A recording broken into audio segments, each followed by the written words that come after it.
आसरो नाज़रीन प्रोग्राम जवाब खपे सां गॾु मां आहियां इम्तियाज़ मीर। मुल्क जी मैशियत सियासत ते त अदा हमेशह ॻाल्हाईंदा आहियूं। जॾहिं खां नई गवर्नमेंट आई, इन खां पहिरियां गवर्नमेंट आइनी बहरान, सियासी बहरान, पंजाब जे अंदरि हिकिड़ो तमामु वॾो सूबो आहे।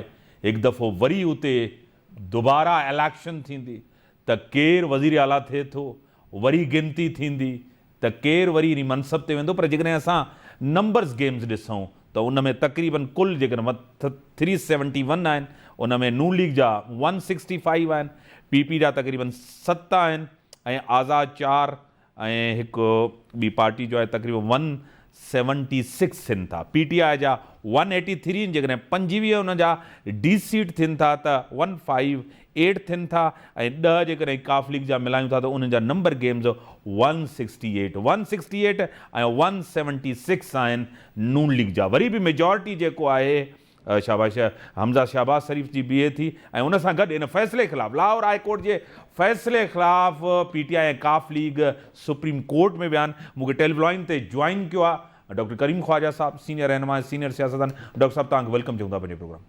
डॉक्टर साहब, आइनी बहरान आहे, सियासी बहरान आहे, इमरान खान इन खे एक्सप्लॉइट करे थो। अॼु भी चए थो न्यूट्रल्स को तो मैंने बता दिया था कि ये मुल्क नहीं संभाल सकेंगे। छा चवंदव डॉक्टर साहब? इमरान खान के इम्तियाज़ मीर छॾे ॾियो। वो हाणे जेके ख़बरूं करे पियो थो उनखे इररेलिवेंट क़िस्म जी ख़बरूं पियो करे ऐं पंहिंजो इदारनि जे लाइ इहे लफ़्ज़ इस्तेमालु करण बि सूट नथी करे। प्राइम मिनिस्टर रहियो आहे। बाक़ी इहो सेम तरह जो बहरान इम्तियाज़ मीर साहब हिंदुस्तान में बि आहे, महाराष्ट्र में। सही, उते ये सेम बहरान पियो हले। सुप्रीम कोर्ट ऐं हाई कोर्ट उते बि ईअं पियो हले। So let's the law take its course. असीं छा सब जुडिस इशू ऐं इलेक्शन थींदी या बिस्मिल्लाह असीं कोलेशन वारा इंशाल्लाह वरी इन मेंबरनि जे आसिरे ते वरी रस्तो ठाहे वेंदासीं। बाक़ी इमरान खान आहे उहो अॼुकल्ह लूज़ टॉक पियो करे ऐं शेख मुजीब बि पाकिस्तान जी फ़ौज लाइ ईअं करे कोन ॻाल्हायो। तव्हां ॿुधो पिया जहिड़े नमूने हीअं पियो ॻाल्हाए। सो हू इदारे जो नालो वठी करे पियो चए। सही, that is not a good thing.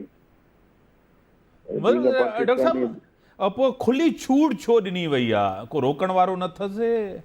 छो फ़र्क़ु छो आहे इहो? बसि हाणे हुन ते आउं तबसरो नथो कयां, पर हिन मुल्क खे अगरि हलाइणो आहे त पोइ त इहे ॻाल्हियूं सूट नथियूं कनि। ऐं असां जेको एतिरो लोड़ियो आहे पीपल्स पार्टी, तॾहिं बि बेनज़ीर शहीद कॾहिं बि अहिड़ी ॻाल्हि कोन कई। न ई भुटे शहीद कॾहिं अदालत में बि अहिड़ी ॻाल्हि कई, न ज़रदारी साहब इहा ॻाल्हि कई। पाकिस्तान खपे ई ॻाल्हि कई। बिलावल साहब जी स्टेटमेंट्स बि तव्हां ॿुधंदा हूंदा, उहो बि पॉज़िटिव स्टेटमेंट्स आहिनि। हाणे हीअ जेको आहे सो इमेच्योर क़िस्म जी स्टेटमेंटूं ॾिए पियो। बाक़ी हाणे वक़्त सां गॾु चीज़ूं सम्झ में ईंदियूं वधीक। डॉक्टर साहब, तव्हांजी गवर्नमेंट खे ठहंदे तमामु घटि हिकिड़ो जंहिंखे चवंदा आहिनि यंग गवर्नमेंट आहे, ॾाढी मतिलबु त हिकु नई कोलिशन, यंग कोलिशन गवर्नमेंट आहे। तव्हांखे पाण ख़बर हाणे साईं MQM बलूचिस्तान अवामी पार्टी वॾो सख़्तु इतिहाद ते नज़रसानी थींदी, NP होॾां नाराज़, क्राइसिस तव्हां जे साम्हूं आहे, मुल्क जी मैशियत तव्हांजे साम्हूं आहे। डॉक्टर साहब छा चवंदव?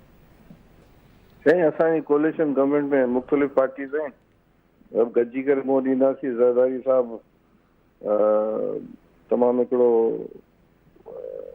धीरज क़िस्म जो पॉलिटिशियन आहे ऐं 2007 खां पोइ बीबी शहीद खां पोइ इलाही मुश्किल हालात में 5 साल कढे वियासीं ऐं अलाए हर रोज़ ईंदो TV ते त 24 कलाक खां पोइ हुकूमत वञे थी ऐं 32 कलाक खां पोइ हुकूमत वञे थी, 3 महीननि खां पोइ वञे थी।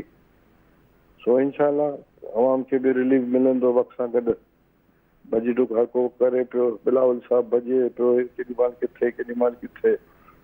माण्हुनि जी भलाई जे हवाले सां ॿिया ॿाहिरिनि मुल्कनि में चाइना बि मदद करणु शुरू करे छॾी आहे, अमेरिका बि मदद करणु शुरू करे छॾियो आहे, यूरोप बि मदद करणु शुरू कई आहे। इंशाल्लाह सभु चीज़ूं ख़ैर सां गॾिजी करे आयूं ऐं इंशाल्लाह मुंहुं ॾेई वेंदासीं। हा साईं, हिकु त तव्हांखे पाण ख़बर आहे त टाइम तमामु घटि बचियो आहे, वञी करे क्राइसिस तमामु घणा आहिनि। ठीक है, तव्हांजी ॻाल्हि खे तस्लीम करे वठूं था, पोइ गवर्नमेंट ॾिना एॾे वॾे क्राइसिस के एतिरे वॾे कम अरसे जे अंदरि, कम टाइम जे अंदरि तव्हां इन्हनि खे मुंहुं ॾेई सघंदव डॉक्टर साहब? फिलहाल जेके आहिनि सो जेके इकोनॉमिकल क्राइसिस आहिनि उन ते कंसंट्रेशन आहे ऐं असांजी कोशिशि आहे त सहूलियत अवाम खे सहूलियत मिले, पैसा अचनि मुख़्तलिफ़ जेके फाइनेंशियली ताक़तवर मुल्क आहिनि उन्हनि सां। सो कोशिशि पूरी आहे, इंशाअल्लाह गॾियल नमूने कमु हले पियो, फ़ाइदो थींदो इंशाअल्लाह।